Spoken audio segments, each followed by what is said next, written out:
സംപൂജ്യരായ ഗുരുജനങ്ങളെ, പ്രിയമുള്ള മാതാപിതാക്കളെ, സഹോദരി സഹോദരന്മാരെ, കർത്താവിനാൽ അനുഗ്രഹിക്കപ്പെട്ടവരെ, വിശുദ്ധ വേദഗ്രന്ഥമായ ബൈബിളിലെ ഉൽപ്പത്തി മുതൽ വെളിപ്പാട് വരെയുള്ള ഭാഗങ്ങൾ 500 എപ്പിസോഡുകൾ കഥാപ്രസംഗമായി ഞങ്ങൾ അവതരിപ്പിക്കുകയാണല്ലോ.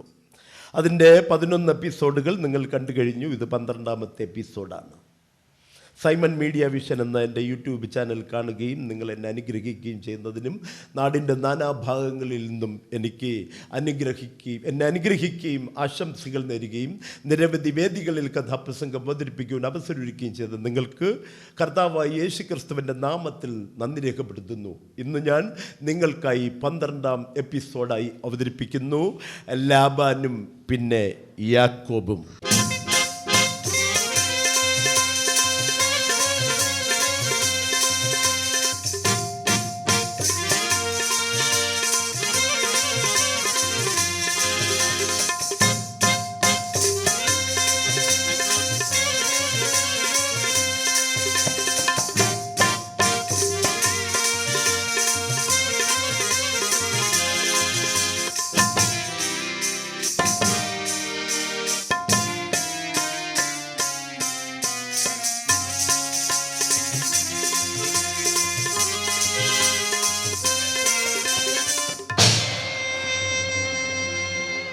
നാടും വീടും ഉപേക്ഷിച്ചു വന്ന യാക്കോബിനെ നാഹോർ പിതാവും മിൽക്കായും റാഹേലും ലാബാനും അളവറ്റ് സ്നേഹിച്ചു. യാക്കോബിന് ലാബാൻ പുതിയൊരു കൂടാരം പണിതു കൊടുത്തു. 1 മാസക്കാലം യാക്കോബ് ലാബാന്റെ ആടുകളെ മേച്ചും പരിപാലിച്ചും കൂടെ നടന്നു. തൻ്റെ സഹോദരി പുത്രനായ യാക്കോബിനോട് ലാബാന് അളവറ്റ സ്നേഹം. ലാബാൻ യാക്കോബിന്റെ അടുക്കൽ വന്നു. യാക്കോബേ, നീ എൻ്റെ ഓമനപുത്രൻ. യാക്കോബേ, നീ എനിക്ക് അസ്ഥിയും മാംസവും. യാക്കോബേ, നീ എൻ്റെ ഓമനപുത്രൻ. യാക്കോബേ, നീ എനിക്ക് അസ്ഥിയും മാംസവും. നീ എനിക്ക് സ്വന്തം, എനിക്ക് സ്വന്തം, എനിക്ക് സ്വന്തം. നീ എനിക്ക് സ്വന്തം, എനിക്ക് സ്വന്തം, എനിക്ക് സ്വന്തം. ഒരു വാക്ക് ചോദിച്ചിടുന്നു ഞാൻ, പ്രതിഫലമായി ഞാനെന്തു തരേണ്ടു. ഒരു വാക്ക് ചോദിച്ചിടുന്നു ഞാൻ, പ്രതിഫലമായി ഞാനെന്തു തരേണ്ടു. ഞാനെന്തു തരേണ്ടു, ഞാനെന്തു തരേണ്ടു. യാക്കോബേ, നീ എൻ്റെ ഓമനപുത്രൻ. യാക്കോബേ, നീ എനിക്ക് അസ്ഥിയും മാംസവും. നീ എനിക്ക് സ്വന്തം, എനിക്ക് സ്വന്തം, എനിക്ക് സ്വന്തം. നീ എനിക്ക് സ്വന്തം, എനിക്ക് സ്വന്തം, എനിക്ക് സ്വന്തം. യാക്കോബിന് എന്തും കൊടുക്കുവാൻ തയ്യാറായി നിൽക്കുകയാണ് ലാബാൻ. ലാബാൻ യാക്കോബിന്റെ അടുക്കൽ വന്നു. യാക്കോബേ, നീ 1 മാസക്കാലം എൻ്റെ ആടുകളെ മേച്ചു നന്നായി പരിപാലിച്ചു. പറയുക, ഞാൻ നിനക്ക് എന്ത് പ്രതിഫലമാണ് തരേണ്ടത്? നീ എൻ്റെ സഹോദരി പുത്രൻ എന്നത് വേണ്ട, ഞാൻ നിനക്ക് എന്ത് പ്രതിഫലമാണ് തരേണ്ടത്? യാക്കോബ് പറഞ്ഞു, എന്ത് പ്രതിഫലമാണ് അങ്ങ് ഉദ്ദേശിക്കുന്നതെന്ന് എനിക്കറിയില്ല. അങ്ങ് എനിക്ക് ഭക്ഷണം തരുന്നു, വസ്ത്രം തന്നു, പാർപ്പിടം തന്നു, എന്നെ നന്നായി പരിചരിക്കുന്നു. ഇതിലും വലിയ പ്രതിഫലമുണ്ടോ? യാക്കോബിൻ്റെ കണ്ണുകൾ നിറഞ്ഞൊഴുകുന്നു. ഇപ്പോൾ യാക്കോബ് എന്ന മനുഷ്യനോ ഒരു പിഞ്ചു കുഞ്ഞെന്ന പോലെ, അപ്പനായ ഇസ്ഹാക്കിനെ പോലെ സ്നേഹസമ്പന്നനും കരുണയും ദയയുമുള്ളവനായി തീർന്നിരിക്കുന്നു. ഈ ലാബാന് പെൺമക്കൾ 2. മൂത്തവൾ ലേയ. ഈ ലേയയ്ക്ക് ചെറിയൊരു കുഴപ്പമുണ്ട് കേട്ടോ. മറ്റൊന്നുമല്ല, അവളുടെ കണ്ണുകൾക്ക് ശോഭ, ഭംഗി അല്പം കുറവ്. കരിവണ്ടിന കണ്ണല്ല എങ്കിലും കാണാൻ വിരോധിയല്ല. കരിവണ്ടിന കണ്ണല്ല എങ്കിലും കാണാൻ വിരോധിയല്ല. ദൈവകൃപയുള്ളവൾ സ്നേഹമയ്യാണ് ദൈവകൃപയുള്ളവൾ സ്നേഹമയ്യാണ് കരിവണ്ടിന കണ്ണല്ല എങ്കിലും കാണാൻ വിരോധിയല്ല. കരിവണ്ടിന കണ്ണല്ല എങ്കിലും കാണാൻ വിരൂപിയ. ഈ ലയയെക്കുറിച്ച് ഞാൻ പറഞ്ഞുവല്ലോ, കണ്ണിന് അല്പ ഭംഗി ശോഭ കുറവെന്നും. അതൊരു കുഴപ്പമായിട്ട് കുറവായിട്ട് നമ്മൾ കാണേണ്ടുന്ന കാര്യമില്ല. പിന്നെ ഈ ലാബാൻ്റെ ഇളയ മകളാണല്ലോ റാഹേൽ. യാക്കോബ് ആദ്യമായിട്ട് കിണറിൻ്റെ കരയിൽ വെച്ച് കണ്ടതും ഈ റാഹേലിനെ ആണല്ലോ. അതുകൊണ്ട് യാക്കോബ് തൻ്റെ ഉള്ളിലെ ആഗ്രഹം ലാബാനോട് തുറന്നു പറഞ്ഞു. അങ്ങനെയാണെങ്കിൽ ചോദിക്കടാ മക്കളെ, ധൈര്യമായിട്ട് ചോദിക്ക്. അങ്ങനെയാണെങ്കിൽ എനിക്ക് റാഹേലിനെ ഭാര്യയായി തന്നാൽ മതി. വെറുതെ വേണ്ട, ഞാൻ റാഹേലിന് വേണ്ടി 7 സംവത്സരം അങ്ങേക്ക് സേവ ചെയ്യാം, അങ്ങയുടെ ദാസനായിരിക്കാം. ലാബാൻ സമ്മതിച്ചു. ഈ റാഹേലിനെ കുറിച്ച് ഒരു 2 വാക്ക്.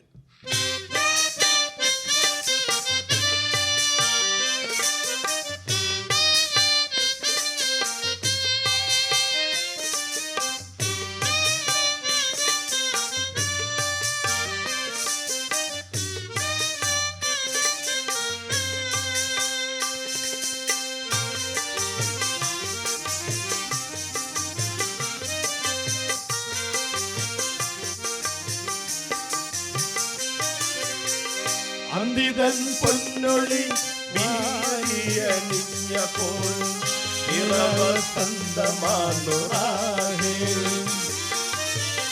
അന്തിതൻ പൊന്നൊളി വാരിയണിഞ്ഞപ്പോൾ നിറവസന്തമാർന്നു റാഹേൽ. കണ്ണെഴുതിയിട്ടില്ല, പൊട്ടുതൊട്ടിട്ടില്ല, കണ്ണെഴുതിയിട്ടില്ല, പൊട്ടുതൊട്ടിട്ടില്ല, മനോഹര മനോഹര രൂപിണിയാണവൾ. അന്തിതൻ പൊന്നൊളി വാരിയണിഞ്ഞപ്പോൾ നിറവസന്തമാണു റാഹേൽ.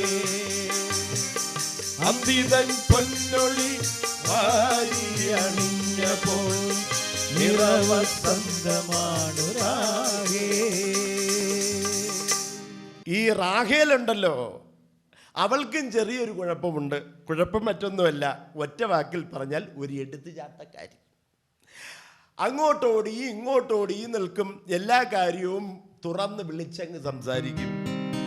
വീടിനെ അടിച്ചു തൂക്കുക, മുറ്റമടിക്കുക, വീട്ടിലെ കാര്യങ്ങളെല്ലാം നോക്കുക, ആടുകളെല്ലാം കുളിപ്പിക്കുക, ആടുകൾക്ക് തീറ്റ കൊടുക്കുക, വെള്ളം കൊടുക്കുക, പരിചരിക്കുക, ഇങ്ങനെ എ മുതൽ ഇസഡ് വരെയുള്ള എല്ലാ ജോലികളും ചെയ്യുന്നത് ഈ റാഹേലാണ്, ഈ കൊച്ചു സുന്ദരിയായ റാഹേൽ. അതുകൊണ്ട് തന്നെ ലാബാനും നാട്ടുകാർക്കും എല്ലാവർക്കും പ്രിയപ്പെട്ടവളാണ് ഈ റാഹേൽ. ഈ റാഹേല് യാക്കോബിന്റെ മനസ്സിൽ കുരുങ്ങിക്കിടക്കുകയാണ്. 7 സംവത്സരങ്ങൾ പ്രിയപ്പെട്ട റാഹേലിന് വേണ്ടി ജോലി ചെയ്യാം, സേവ ചെയ്യാമെന്നല്ലേ യാക്കോബ് ലാബാനോട് സമ്മതിച്ചത്. ഈ 7 സംവത്സരങ്ങൾ ആ റാഹേലിനെ ഓർത്തുകൊണ്ട് സേവ ചെയ്തപ്പോൾ 7 ദിവസങ്ങൾ പോലെ കടന്നുപോയി. 7 സംവത്സരങ്ങൾ പൂർത്തിയായിരിക്കുന്നു. ഇടയ്ക്കിടയ്ക്ക് യാക്കോബ് ലാബാനോട് ഈ കാര്യം ഓർമ്മിപ്പിക്കും, തൻ്റെയും റാഹേലിൻ്റെയും കാര്യം. ഒരു ദിവസം സമയം സന്ധ്യയായിരിക്കുന്നു. എല്ലായിടവും ഇരുൾ വീണു. ആകാശത്ത് നക്ഷത്രങ്ങൾ പോത്തുലഞ്ഞു നിൽക്കുന്നു. ലാബാൻ ബന്ധുക്കളെയും ചർച്ചക്കാരെയും വിളിച്ചു വരുത്തി. വലിയൊരു വിരുന്ന് സൽക്കാരം നടക്കുന്നു. ലാബാന്റെ കൂടാരമുറ്റത്ത്. വിരുന്നെന്ന് പറഞ്ഞാൽ പോരാ, ഇതാണ് വിരുന്ന്.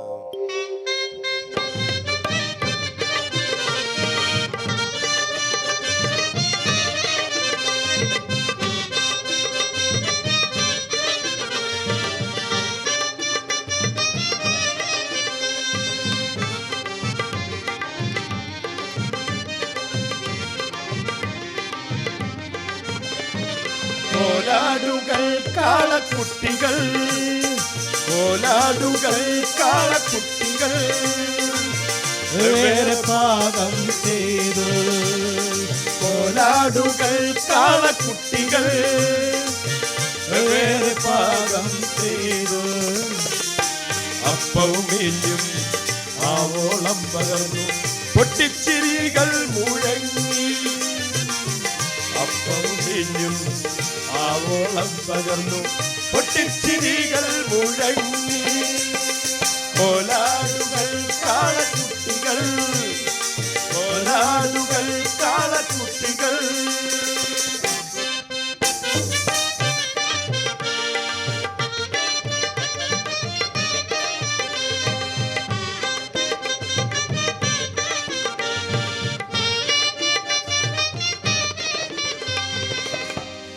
ഇവിടെ വിരുന്ന് സൽക്കാരമെല്ലാം കഴിഞ്ഞിരിക്കുന്നു.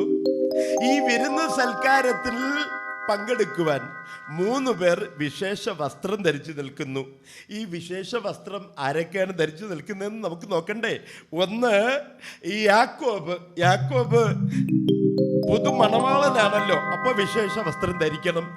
ഇനി ഒരാള് യാക്കോബ് വിവാഹം കഴിക്കാൻ പോകുന്ന പെൺകുട്ടി റാഹേല്.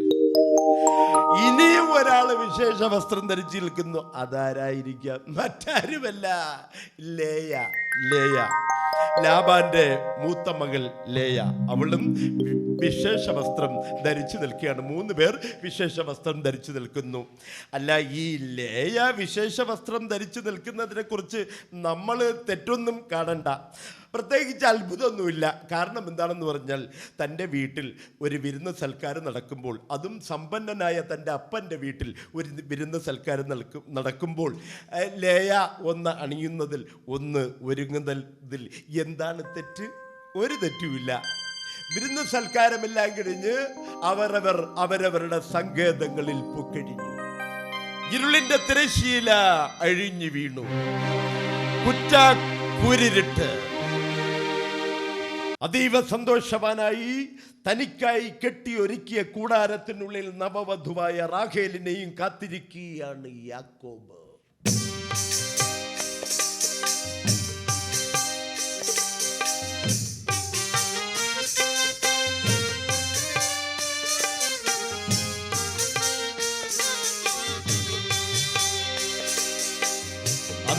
വിളക്കു അണഞ്ഞു, ൂരിരുളെങ്ങും നിറഞ്ഞു. അന്തി വിളക്കു അണഞ്ഞു, ൂരിരുളെങ്ങും നിറഞ്ഞു. അന്തി വിളക്കു അണഞ്ഞു,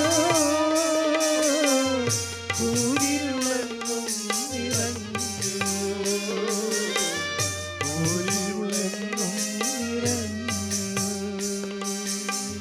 അന്നത്തെ രാത്രി അവസാനിച്ചു. നേരം പുലരാൻ തുടങ്ങുന്നു. കിഴക്ക് നിന്നും ചോരക്കൺ തുറന്ന് പ്രഭാത സൂര്യന്റെ പ്രകാശരശ്മികൾ മെല്ലെ മെല്ലെ കൂടാരങ്ങളിൽ വിലയം പ്രാപിക്കുന്നു. ഒരധ്യായം പൂർത്തിയായതായി യാക്കോബിന് തോന്നി. യാക്കോബ് ഉറക്കത്തിൽ നിന്നും പിടഞ്ഞെഴുന്നേറ്റു. തൻ്റെ അടുക്കൽ കിടക്കുന്ന റാഹേലിനോട്, റാഹേലേ, ഞാൻ നിനക്ക് വേണ്ടി, ഞാൻ റാഹേലല്ല, ലേയ.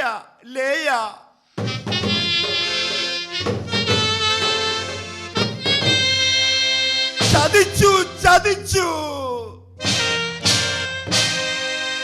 നീ എങ്ങനെ ഇവിടെ വന്നു? എപ്പോൾ വന്നു?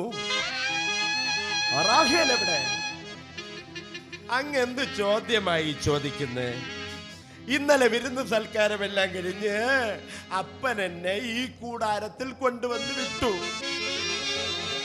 അങ്ങെന്നെ ഭാര്യയായി സ്വീകരിച്ചു, അങ്ങെന്നെ പരിഗ്രഹിച്ചു.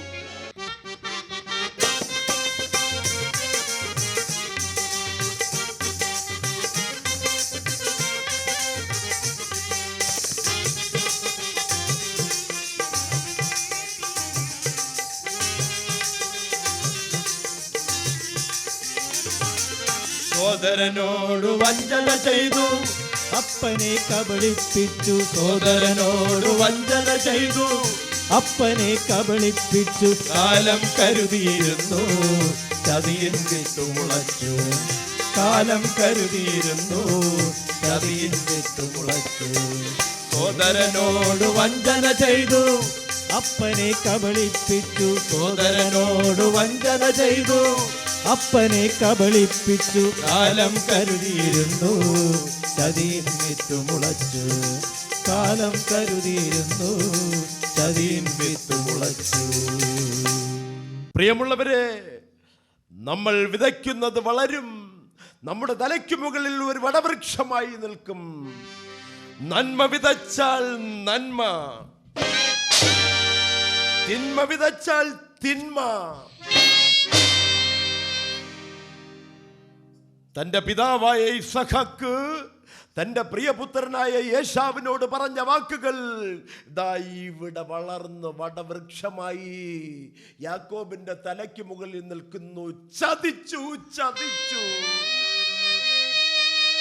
തന്ത്രശാലിയും ഉപായിയുമായ താൻ ചതിക്കപ്പെട്ടിരിക്കുന്നു. എന്റെ ദൈവമേ, എന്റെ ദൈവമേ, ഇത് ചതിയോ വിധിയോ, ചതിയോ വിധിയോ?